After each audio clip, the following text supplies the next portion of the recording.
Hello दोस्तों, स्वागत है आपका डेनमार्क ऑनलाइन पे। आज हम लोग बायोलॉजी शुरू कर रहे हैं और बायोलॉजी का पहला चैप्टर है स्टडी ऑफ सेल। और स्टडी ऑफ सेल कहलाता है साइटोलॉजी यानी कोशिका विज्ञान। और हम आज इसके एमसीक्यू को शुरू करते हैं। चलिए पहला क्वेश्चन से देखते हैं। पहला क्वेश्चन है, निम्नलिखित कथनों पर विचार कीजिए। निम्नलिखित कथनों पर विचार कीजिए। कथन क्या है? कोशिका सजीवों की रचनात्मक एवं क्रियात्मक इकाई है। जी हाँ, कोशिका सजीवों की रचनात्मक एवं क्रियात्मक इकाई है, यानी कि फंडामेंटल यूनिट्स है। दूसरा, ये तो सही है। दूसरा, कोशिका के अभाव में सजीव के शरीर का निर्माण संभव नहीं है। बिल्कुल हाँ, कोशिका ही नहीं रहेगा तो सजीव का शरीर कैसे बनेगा। इस तरह से ऑप्शन सी सही हो जाएगा, यानी कि 1 और 2 दोनों कथन सही हैं। नेक्स्ट क्वेश्चन है, कोशिका के किस भाग को सम्मिलित रूप से साइटोसोम कहा जाता है? साइटोसोम, कोशिका के किस भाग को साइटोसोम कहा जाता है? तो याद रखें, कोशिका झिल्ली, कोशिका द्रव एवं कोशिका द्रव स्थित कोशिकांग को साइटोसोम कहा जाता है। साइटोसोम, देखिए साइटोसोम में कोशिका के सभी भाग शामिल होते हैं सिवाय एक भाग के, जिसका नाम है केंद्रक, न्यूक्लियस। केंद्रक भाग नहीं लेते हैं। बाकी सारे भाग यांत्रिक केंद्रक, झिल्ली, उसके अंदर जो झिल्ली के अंदर जो द्रव होते हैं, कोशिका द्रव, वो, और साथ ही साथ कोशिका द्रव में जितने कोशिकांग उपस्थित होते हैं वो सारे मिलकर साइटोसोम का निर्माण कर लेते हैं। यानी कि अगर हम एक कोशिका की बात करें तो साइटोसोम और प्लस केंद्रक, यही होता है कोशिका में। साइटोसोम में ये तीनों चीज़ आ जाएंगे, कोशिका झिल्ली, कोशिका द्रव एवं कोशिका द्रव स्थित कोशिकांग, और बच जाता है बेचारा केंद्रक। तो अगर केंद्रक को भी इस समूह में मिला लेते हैं तो हमारा एक पूरा का पूरा कोशिका बन जाएगा। इस तरह से हम कोशिका को साइटोसोम और प्लस केंद्रक के साथ रख सकते हैं। इसलिए ऑप्शन आपका डी सही हो जाएगा, इनमें से सभी। नेक्स्ट क्वेश्चन, साइटोसोम के अंतर्गत निम्न में से कौन सा शामिल नहीं है? कौन सा शामिल नहीं है? तो केंद्रक शामिल नहीं है, ऑप्शन ए सही हो जाएगा। केंद्रक शामिल नहीं है। कोशिका झिल्ली शामिल होती है, कोशिका द्रव स्थित कोशिकांग भी, और कोशिका द्रव स्थित कोशिकांग, ये दोनों तो एक ही है। तो चलिए ये शामिल होते हैं। नेक्स्ट, कोशिका द्रव में स्थित जीवित रचनाएं जिनमें बढ़ने तथा विभाजन की क्षमता होती है, उसे क्या कहते हैं? उसे ऑर्गेनॉइड कहते हैं। याद रखिए, कोशिका द्रव में वैसे रचनाएं या वैसे कोशिका अंग जिनमें जो जीवित होते हैं, जिनमें बढ़ने या विभाजन की क्षमता पाई जाती है, उसे ऑर्गेनॉइड कहते हैं। ठीक है। और कुछ ऐसे होते हैं जिनमें ना तो बढ़ने की क्षमता होती है और ना ही विभाजन की क्षमता हो, उसे उन्हें मेटाप्लास्ट कहते हैं। ठीक है। चलिए नेक्स्ट, निम्नलिखित में से कौन सी कोशिकीय रचना ऑर्गेनॉइड्स नहीं है? यानी ऑर्गेनॉइड्स अभी हमने पढ़ा है, ऑर्गेनॉइड वैसे कोशिका अंगक हैं जिसमें बढ़ने और विभाजन की क्षमता होती है। तो देखिए, सेंट्रोसोम में ऐसा क्षमता है, राइबोसोम में भी है, माइक्रोट्यूबुल्स में भी है, रसधानियाँ, जी हाँ, रसधानियाँ में ना तो बढ़ने की क्षमता होती है ना ही विभाजन की क्षमता होती है। इस तरह से ये ऑर्गेनॉइड नहीं है, ये मेटाप्लास्ट संरचना है। नेक्स्ट क्वेश्चन है, निम्नलिखित में से कौन सा एक सही नहीं है? सही नहीं है यानी कि कौन सा एक गलत है? गलत वाला को चुनना है हमें। चलिए, कोशिका का आकार एवं आकृति उसके कार्यों के अनुरूप होता है। जी हाँ, सही है। कोशिका का आकार और आकृति उसके कार्यों के अनुरूप ही होता है। नेक्स्ट है कि कोशिकाओं की संख्या जीव के शरीर के आकार पर निर्भर करता है। जी हाँ, जीव का शरीर जितना बड़ा होगा, कोशिकाओं की संख्या उनमें उतनी ज़्यादा होंगी। चलिए अब देखिए, एक हाथी का शरीर बड़ा होता है तो उनमें कोशिकाओं की संख्या बड़ी है, ज़्यादा है, और चूहे का शरीर छोटा होता है तो उनमें कोशिकाओं की संख्या कम है। चलिए नेक्स्ट, अलग अलग रचना और अलग अलग कार्य करने वाले कोशिकाओं का समूह को उत्तक कहा जाता है। जी नहीं, अलग अलग रचना नहीं, समान रचना, और अलग अलग कार्य भी नहीं, समान कार्य करने वाले कोशिकाओं के समूह को उत्तक कहते हैं। तो ये कथन हमारा गलत है और गलत ही चुनने के लिए कहा था, इसलिए ऑप्शन सी हमारा आंसर हो जाएगा। फिर भी डी देखते हैं। कोशिकाएं अलग अलग आकार की होती हैं? जी हाँ, कोशिकाएं अलग अलग आकार की होती है। अलग अलग काम करने वाले ऊतकों में अलग अलग आकार की कोशिकाएं होती हैं। नेक्स्ट क्वेश्चन, तरल मोजाइक मॉडल के संबंध में निम्नलिखित कथनों पर विचार कीजिए। देखिए, तरल मोजाइक मॉडल के बारे में बोल रहा है। यह मॉडल क्या है? आखिर तरल मोजाइक मॉडल है क्या? ठीक है, तरल मोजाइक मॉडल सेल मेम्ब्रेन की रचना से संबंधित है कि यह रचना सेल मेम्ब्रेन की रचना किस तरह से है। ठीक है, यानी कोशिका झिल्ली, सेल मेम्ब्रेन मतलब कोशिका झिल्ली की रचना संबंधी, है ना, तरल मोजाइक मॉडल, है ना, लिक्विड मोजाइक मॉडल। देखिए, यह मॉडल कोशिका झिल्ली के संरचना को बताता है। जी हाँ, बिल्कुल, ये तो बताता है। यह मॉडल 1972 में सिंगर और निकल्सन ने प्रस्तुत किया था। हाँ, सिंगर और निकल्सन ने 1972 में तरल मोजाइक मॉडल को प्रस्तुत किया था, जो कि कोशिका झिल्ली के संरचना को बताता है। इस मॉडल के अनुसार यानी तरल मोजाइक मॉडल के अनुसार कोशिका झिल्ली के संरचना में दो फास्फोलिपिड अणुओं के परतों के बीच एक गोलाकार प्रोटीन रहता है। यह बताता है, तरल मोजाइक मॉडल बताता है कि ये जो कोशिका झिल्ली है, सेल मेम्ब्रेन है, ये दो फास्फोलिपिड जो है परत है, दो फास्फोलिपिड परत होता है और इसके बीच में एक गोलाकार प्रोटीन रहता है और इसी 3 स्तर से बना होता है क्या? कोशिका झिल्ली। और इस संरचना को कहा जाता है तरल मोजाइक मॉडल। दो फास्फोलिपिड के बीच में प्रोटीन की एक झिल्ली रहती है, प्रोटीन की एक परत रहती है और यही मॉडल कहलाता है तरल मोजाइक मॉडल। तो ये भी सही हो गया। तो इस तरह से हम लोग देख लेते हैं कि ए, बी और सी यानी कि तीनों सही है। तो ऑप्शन डी हमारा सही आंसर हो जाएगा। नेक्स्ट, कोशिका का कौन सा भाग माइक्रोविलाई, सीलिया तथा फ्लैजिला जैसी संरचना का निर्माण करते हैं? तो देखिए, समझिए बात को। माइक्रोविलाई, सीलिया और फ्लैजिला ये सब प्रचलन अंग हैं। प्रचलन अंग क्या होते हैं? प्रचलन अंग वो होते हैं जो जीवों को गति प्रदान करने में सहायता करते हैं। जैसे मनुष्य के लिए पैर से चलते हैं ना जी, इसी तरह से जो एक तरह से सूक्ष्म जीव होते हैं, उनमें स्थान परिवर्तन के लिए, एक जगह से दूसरे जगह जाने के लिए जो प्रचलन अंग होते हैं वो माइक्रोविलाई, सीलिया, फ्लैजिला आदि होते हैं। तो इसका निर्माण कहाँ होगा?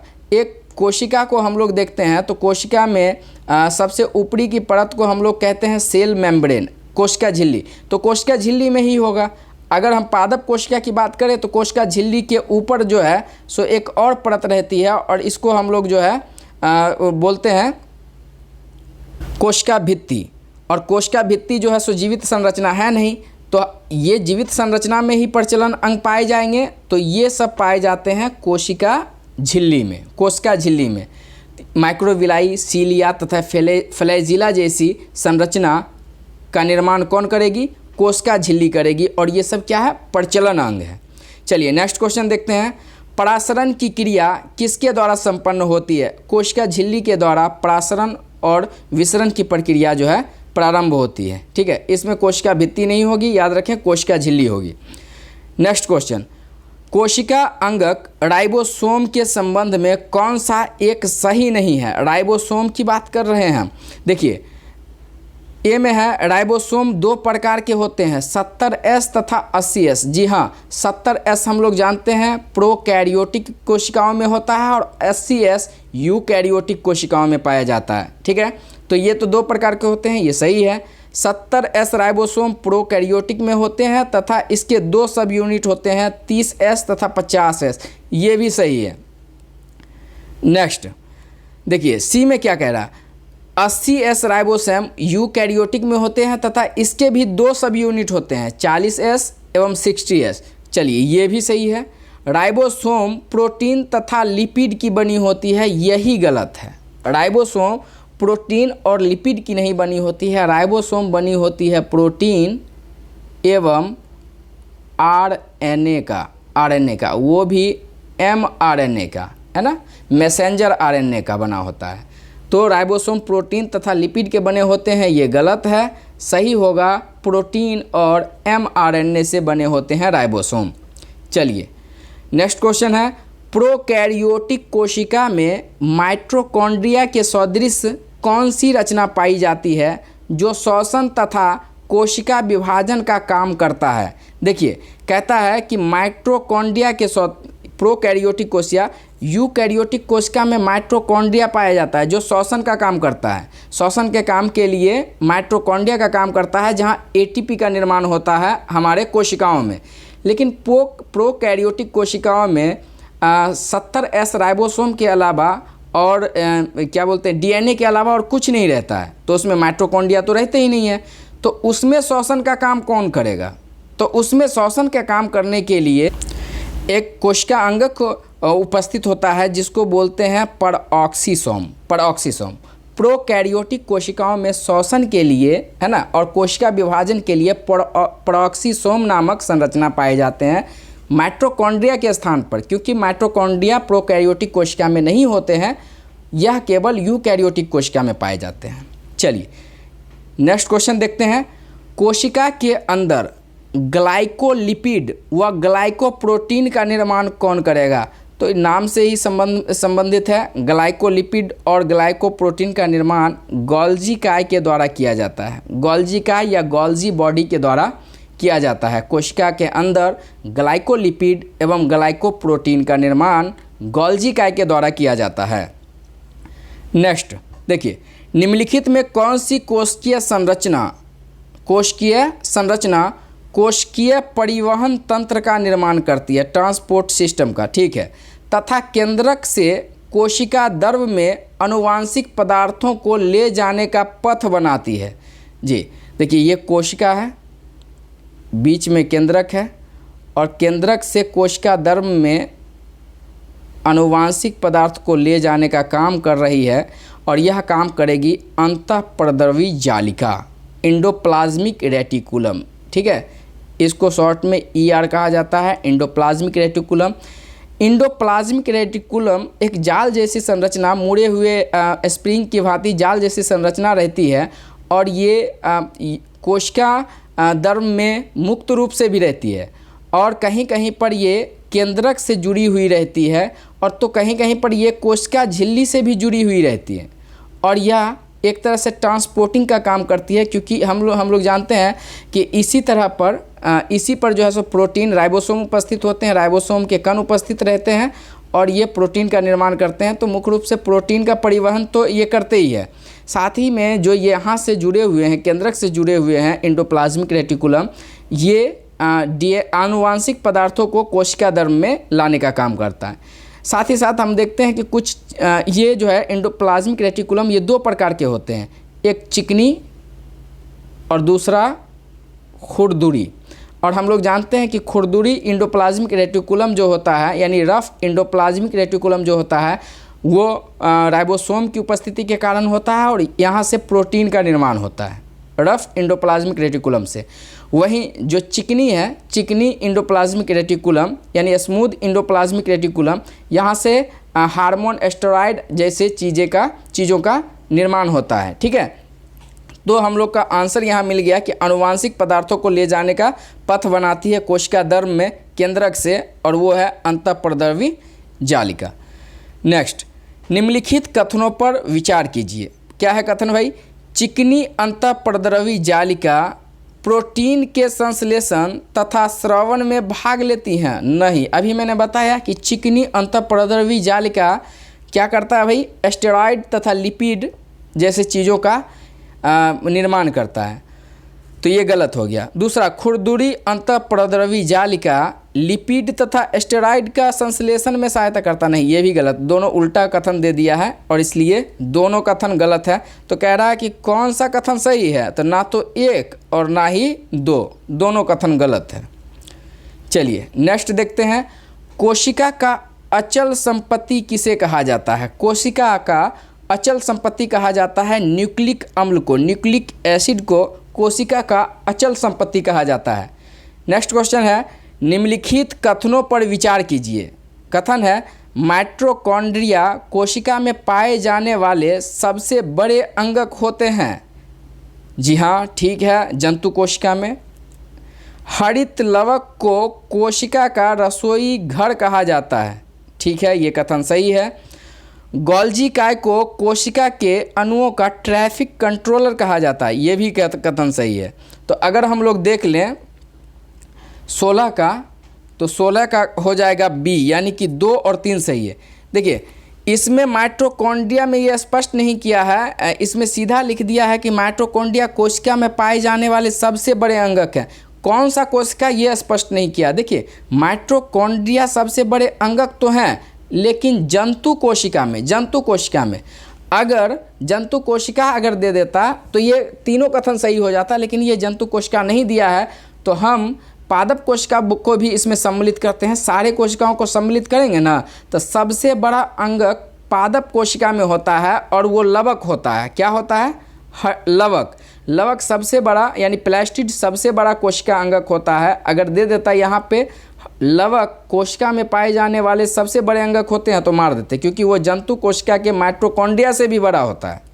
ठीक है, तो इस तरह से आप यहाँ पे 2 चीज़ें याद रखना है कि सबसे बड़ा अंगक अगर जंतु कोशिका का पूछा जाए तो माइटोकॉन्ड्रिया, और अगर पादप कोशिका या कोशिका का सबसे बड़ा अंगक पूछा जाए तो हरित लवक हो जाएगा, जो माइटोकॉन्ड्रिया से भी बड़ा होता है। गोल्जी काय को कोशिका के अणुओं का ट्रैफिक कंट्रोलर कहा जाता है। जी हाँ, सही बात है।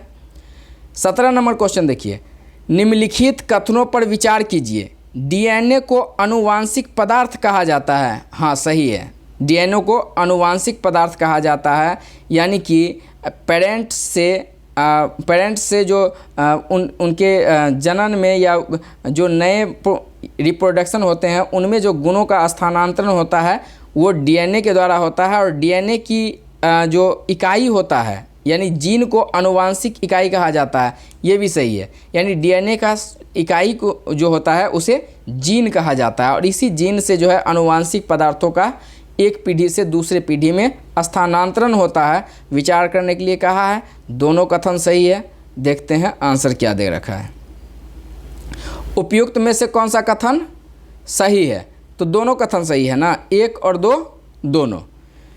नेक्स्ट हम लोग देखते हैं, कोशिका के अंदर निम्नलिखित में से कौन सा कार्य गोल्जी काय के द्वारा नहीं होता है? ये ट्रैफिक कंट्रोलर ना गोल्जी काय के द्वारा नहीं किया जाता है। पैकेजिंग होता है, स्टोरेज होता है, सेक्रेशन होता है, अंतःकोशिकीय पाचन इसके द्वारा नहीं होता है, लाइसोसोम के द्वारा होता है। लाइसोसोम के द्वारा अंतःकोशिकीय पाचन होता है, जिसे आत्महत्या की थैली भी कहा जाता है। चलिए, तो ऑप्शन इसका डी सही हो जाएगा। 19 नंबर, निम्नलिखित में से कौन सा विकल्प सही सुमेलित नहीं है? सही सुमेलित नहीं है। कोशिका का पावर हाउस माइटोकॉन्ड्रिया को कहता है। ठीक है, ऊर्जा गृह इसे कहा जाता है। सबसे बड़ा अंगक लवक है। हाँ बिल्कुल। आत्महत्या की थैली लाइसोसोम को। ठीक है। पैलेड कण स्फीरोसोम को नहीं, पैलेड कण कहा जाता है राइबोसोम को ही पैलेड कण के नाम से भी जाना जाता है। चलिए नेक्स्ट हम लोग देखते हैं 20 नंबर क्वेश्चन।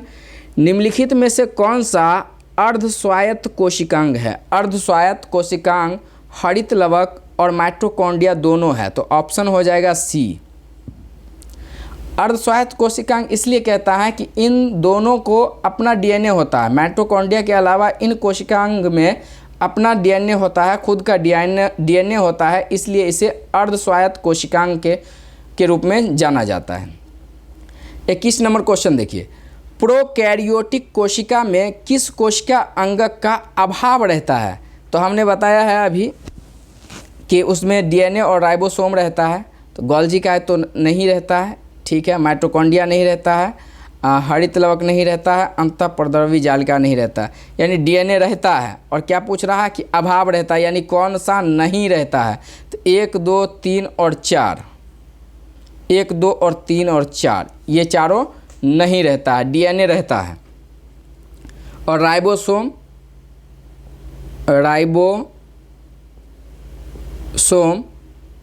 70S प्रकार के रहते हैं। ठीक है, चलिए नेक्स्ट, निम्नलिखित में से कौन सी रचनाएं पादप कोशिका में पाए जाते हैं परंतु जंतु कोशिका में नहीं पाए जाते हैं?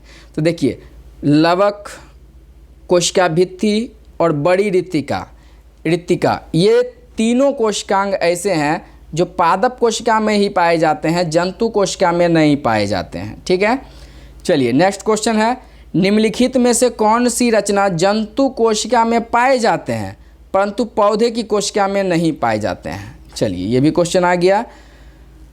तो जंतु कोशिका में लाइसोसोम पाया जाता है। ठीक है, लेकिन ये पादप कोशिका में नहीं पाया जाता है। लाइसोसोम, ऑप्शन बी आपका सही ऑप्शन हो जाएगा। ठीक है, लाइसोसोम। चलिए नेक्स्ट है, कोशिका सिद्धांत किसने प्रस्तुत किया? कोशिका सिद्धांत को स्लाइडेन एवं स्वान नामक वैज्ञानिकों ने प्रस्तुत किया था। देखिए, इससे पहला क्वेश्चन में हमको डाउट है, निम्नलिखित में से कौन सी रचना जंतु कोशिका में पाए जाते हैं परंतु पौधे की कोशिका में नहीं पाए जाते हैं? माइटोकॉन्ड्रिया तो पाया जाता है, लाइसोसोम। देखिए, लाइसोसोम जो है जंतु कोशिका में बहुतायत यानी बहुत ज़्यादा मात्रा में पाया जाता है। ठीक है, जंतु कोशिका में बहुत ज़्यादा मात्रा में और पादप कोशिका में कम, पादप कोशिका में कम मात्रा में पाया जाता है। ठीक है, सेंट्रोसोम एक ऐसा चीज़ है, सेंट्रोसोम पादप कोशिका में पाया ही नहीं जाता। ठीक है, सेंट्रोसोम पादप कोशिका में नहीं पाया जाता और सेंट्रोसोम को हम लोग कहते हैं क्या?